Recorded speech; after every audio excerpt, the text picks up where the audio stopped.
आजच्या दिवसाचा कार्यक्रमाचा आता अंतिम टप्पा 2 ऑक्टोबरला येतो आहे आणि मी असो किंवा आमच्या कलेक्टर मॅडम आणि आमचे जिल्हा मुख्य कार्यकारी अधिकारी आणि ते सगळेच खाते प्रमुखांनी एकत्र बसून सिंधुदुर्ग जिल्हा म्हणून आपण या 150 दिवसाच्या कार्यक्रमामध्ये आमचं चांगलं काम दिसलं पाहिजे, प्रगती दिसली पाहिजे म्हणून एक आढावा बैठक आम्ही नियोजित आजच्या दिवशी केलेली त्या पद्धतीने आम्ही घेतलेली आहे।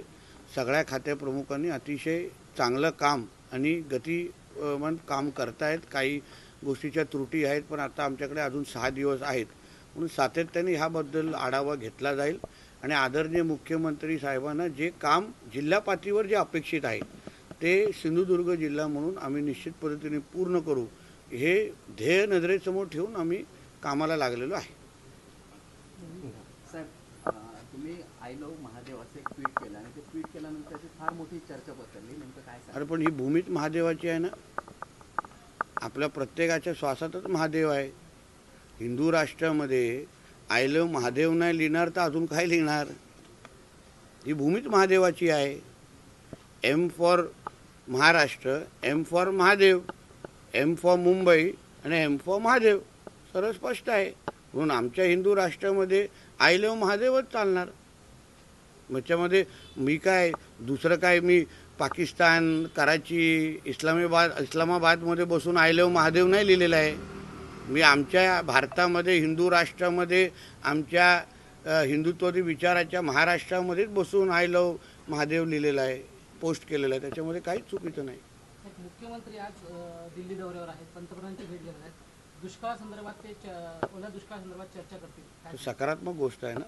2 दिवस आमचे आदरणीय मुख्यमंत्री आणि दोन्ही उपमुख्यमंत्र्यांनी प्रत्येक भागाचा दौरा केला, प्रत्येकाच्या अडीअडचणी समजून घेतले। काही निकषाचे विषय असतात, काही निधी संदर्भात विषय असतात। केंद्राने राज्य म्हणून जेव्हा आम्ही डबल इंजिनचं सरकार बोलतो हाच त्याचा फायदा आहे। केंद्र आणि राज्य जेव्हा एका विचाराचं सरकार असतं तेव्हा राज्य हक्काने केंद्राकडे जाऊ शकतं आणि आत्तापर्यंत नरेंद्र मोदी साहेबांनी पंतप्रधान म्हणून आणि आमचे अमित शाह साहेबांनी एकंदरीत केंद्र सरकारने महाराष्ट्राला कधीच खाली हात पाठवलेलं नाही, किंबहुना भरभरून दिलेला आहे प्रत्येक बाबतीमध्ये।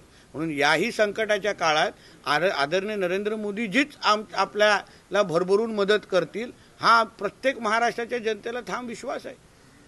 शारदीय नवरोत्सवात तुळजापूरच्या शारदीय नवरोत्सवात जिल्हाधिकाऱ्यांनी आरडीसी दोघेही नाचताना पाहायला मिळाले। मी आता मी व्हिडिओ जो पाहिला नाही त्याच्याबद्दल मी बोलू शकत नाही।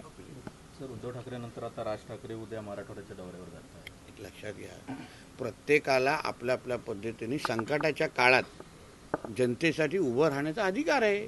आता प्रत्येक पक्षाचे प्रमुख अगर आपल्या आपल्या पद्धतीने आज महाराष्ट्रातला तो भाग आज संकटात आहे म्हणून जेवढी मदत होऊ शकते, जेवढे लोक जाऊन संवाद साधू शकतात, जेवढी माहिती सरकारपर्यंत येऊ शकते, ज्यामुळे आम्ही अजून लोकांना मदत करू शकतो। आता मी पण माझ्या मत्स्य व्यवसाय खात्याचा आढावा घेतला, तलावांचा आढावा घेतला की नेमकं किती नुकसान झालेलं आहे, तलावांची काय परिस्थिती आहे। प्रत्येकाने ह्या संकटाच्या काळात योगदान दिलं पाहिजे आणि 0% राजकारण करायला पाहिजे। गेल्या 2 महिन्यापासून कृषी समृद्धी योजनेचा GR जो आहे तो धुळकाट पडत आहे आणि त्यावर कृषी मंत्री नाराज आहेत। आता कृषी मंत्री नाराज आहेत तर कृषी मंत्र्यांना जाऊन हा प्रश्न विचारा। मला विश्वास आहे की आमचे भरणे साहेब याच्यावर निश्चितपणे तोडगा काढतील।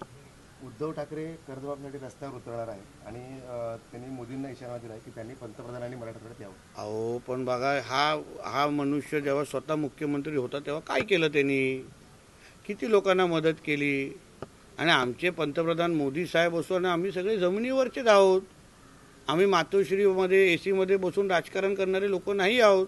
म्हणून आम्हाला सल्ले देण्यापेक्षा कधीतरी स्वतःचा कुडता खराब करण्यासाठी रस्त्यावर त्यांनी उतरावं।